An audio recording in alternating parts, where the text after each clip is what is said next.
Hai Cila, kemarin sebel banget sama temenku, hanya gara-gara golpen, sayangannya hilang. Maka aku gak diajak berbicara seharian. Aneh juga ya. Mungkin dia menuduh kamu mencuri barangnya. Tapi kalau menuduh orang tanpa bukti kan, itu tidak benar. Itu namanya membuat tuduhan palsu.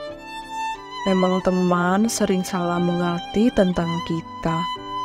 Tapi yang paling tidak bisa dimengerti adalah bagaimana Yesus yang sangat baik sering menyembuhkan orang sakit, memberi makan yang lapar, dan lainnya, malah diancam hukuman mati.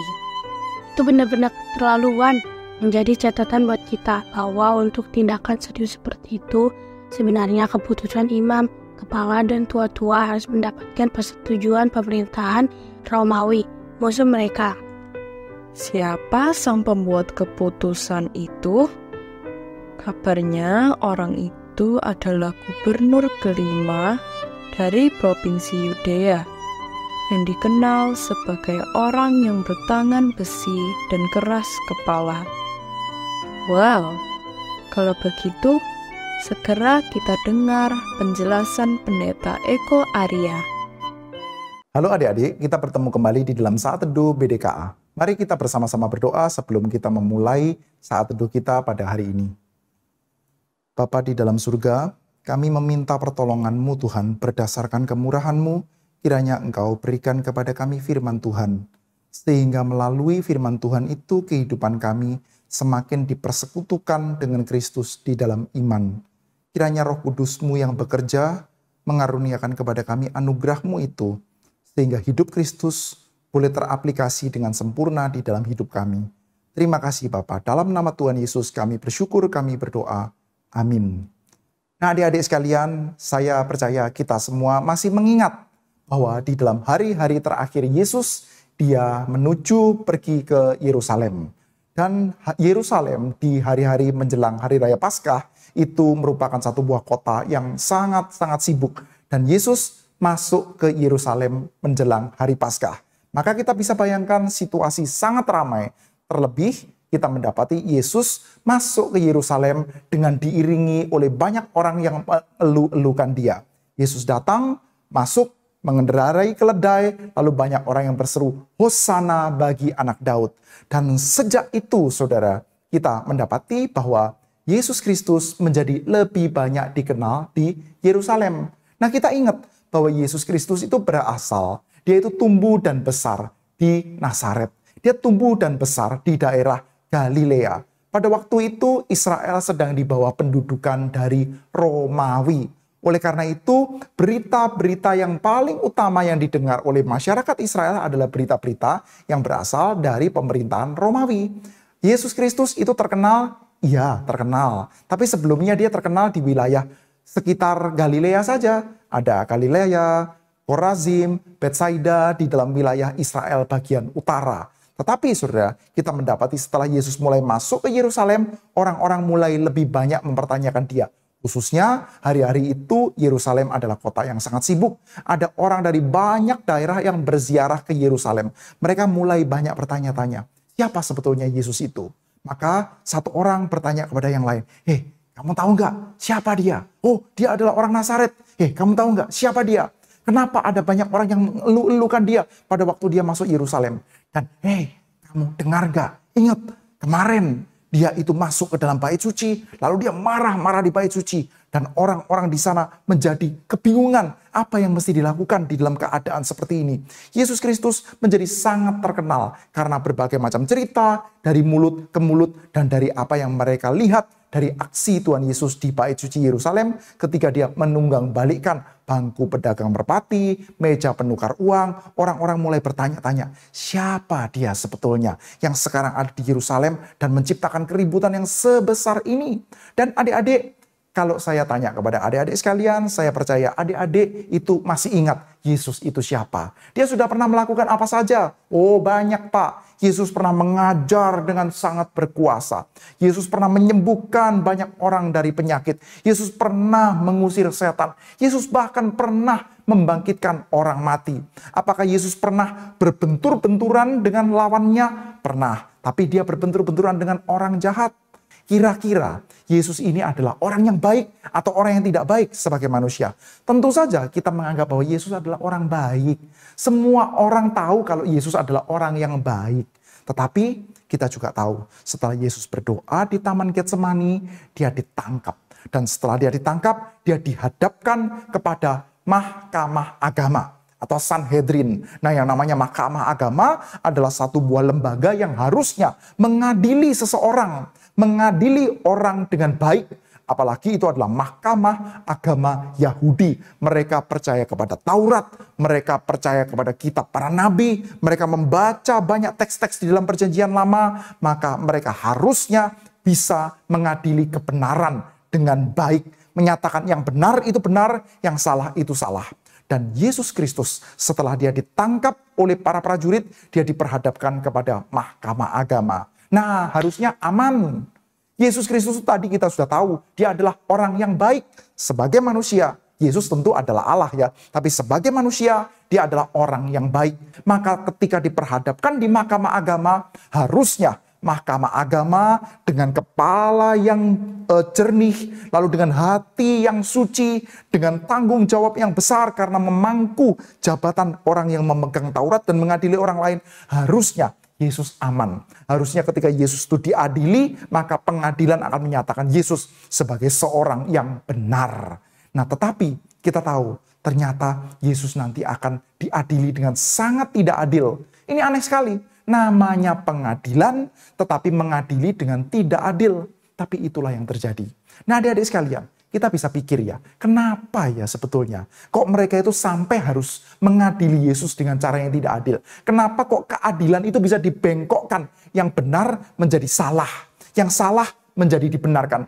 Yesus yang adalah sang kehidupan itu sendiri harus nanti dimatikan di atas kayu salib. Yesus yang adalah sang kebenaran itu sendiri harus dijadikan bersalah ketika dia disalibkan, menanggung kesalahan banyak orang.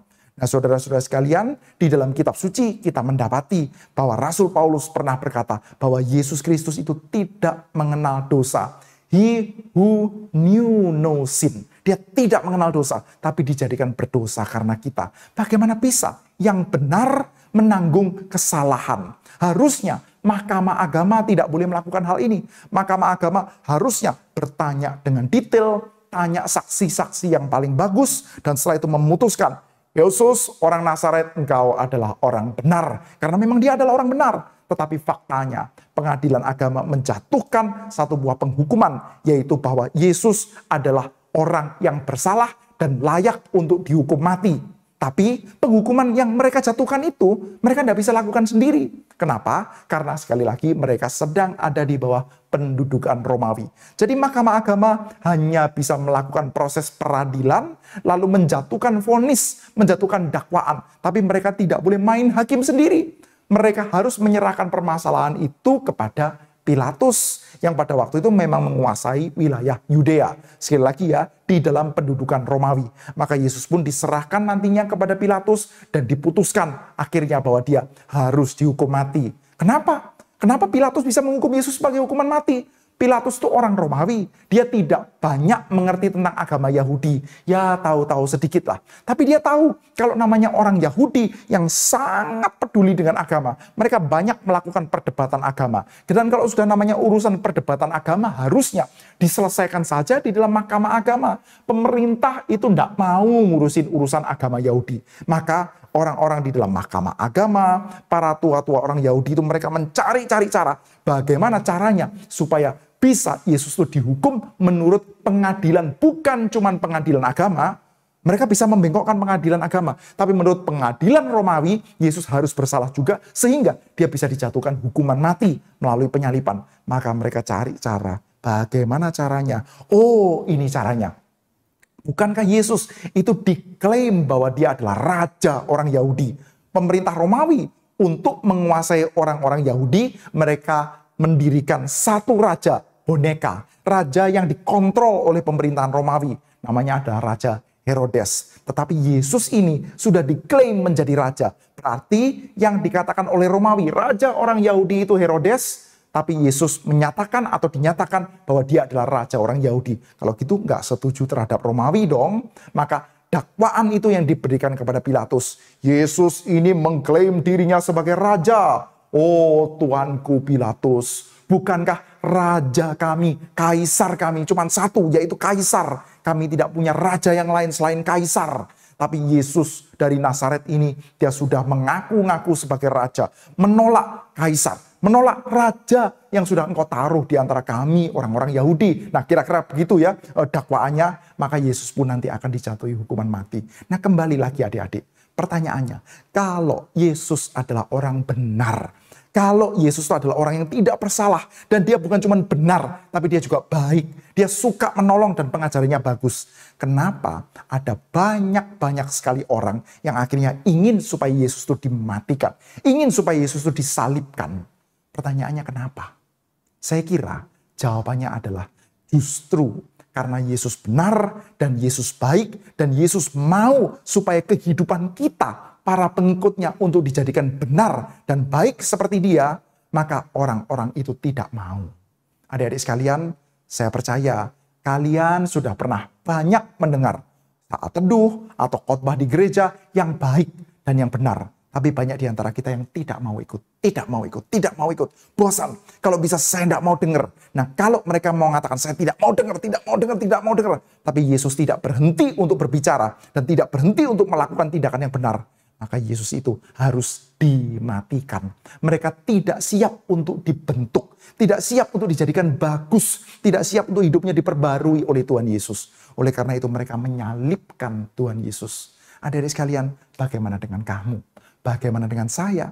Apakah kita mau menjadi orang-orang yang menerima keselamatan dari Tuhan Yesus? Dia yang mati di atas kayu salib memberikan kepada kita keselamatan. Namun keselamatan yang sejati bukan cuma bebas dari penghukuman. Keselamatan yang sejati adalah hidup kita betul-betul akan dibentuk oleh Tuhan. Seperti seorang tukang periuk yang akhirnya itu akan membentuk satu buah periuk yang bagus dari tanah liat. Tetapi kalau ada periuk-periuk yang kurang bagus, periuk itu harus dibentuk. Dan caranya bagaimana? Caranya dihancurkan dulu, dipecahkan dulu.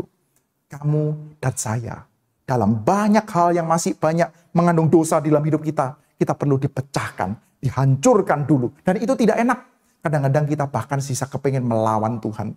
Tapi ingat, kita berdoa, minta Roh Kudus bekerja di dalam hati kita. Minta supaya saya tidak melawan Tuhan Yesus. Saya justru mau hidup saya ditundukkan. Saya justru mau tidak seperti orang-orang yang memusuhi Yesus. Saya mau hidup saya itu dihancurkan. Dan setelah itu dibentuk kembali oleh tangan Tuhan. Seperti tukang periuk yang membentuk dari tanah liat. Akhirnya menjadi satu buah bentuk yang sangat baik ya. Dari seorang penjunan yang sangat ahli, sangat sabar, membentuk kehidupan kita pelan-pelan untuk menjadi satu buah bejana yang sangat bagus, yang sangat nanti bisa dipakai oleh Tuhan. Biarlah itu boleh terjadi dalam hidupmu dan terjadi dalam hidup kita semua. Kiranya Tuhan menyertai setiap kita, mari kita berdoa. Bapa di dalam surga, kami berterima kasih karena Engkau adalah Allah yang mengasihi kami. Tuhan, kami seringkali berlaku sebagai periuk yang tidak siap untuk dibentuk. Kami tidak mau hidup benar dan hidup baik. Kami tidak mau hidup seperti Tuhan kami Yesus Kristus. Tapi Tuhan, kami sungguh rindu. Kami ingin kehidupan kami ini dihancurkan dan dipersatukan. Dibangun kembali sehingga kehidupan kami ini serupa dengan kehidupan Kristus. Selamatkanlah kami Tuhan. Ampunilah dosa kami. Dan sucikanlah kami sehingga kami ini diserupakan dengan Kristus. Terima kasih Bapa. Dalam nama Tuhan Yesus kami bersyukur dan kami berdoa. Amin.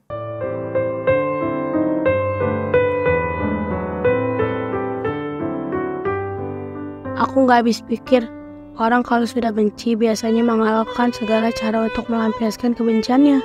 Memang, bangsa Yahudi sangat muak terhadap Pilatus yang sangat serakah dan suka menindas.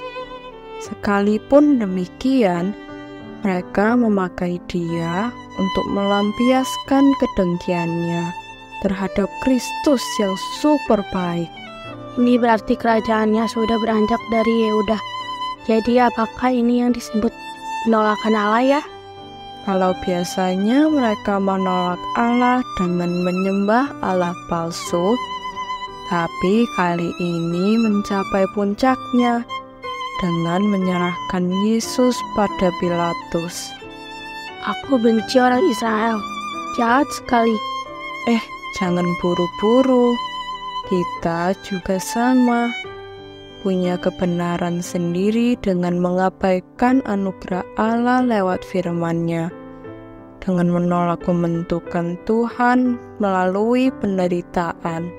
Ya, oleh karena itu kita harus minta ampun Tuhan. Mohon anugerahnya yang memperbarui hidup agar kita bertekun dalam janji Tuhan. Lanjutkan baca dalam Matius 27 ayat 3-5.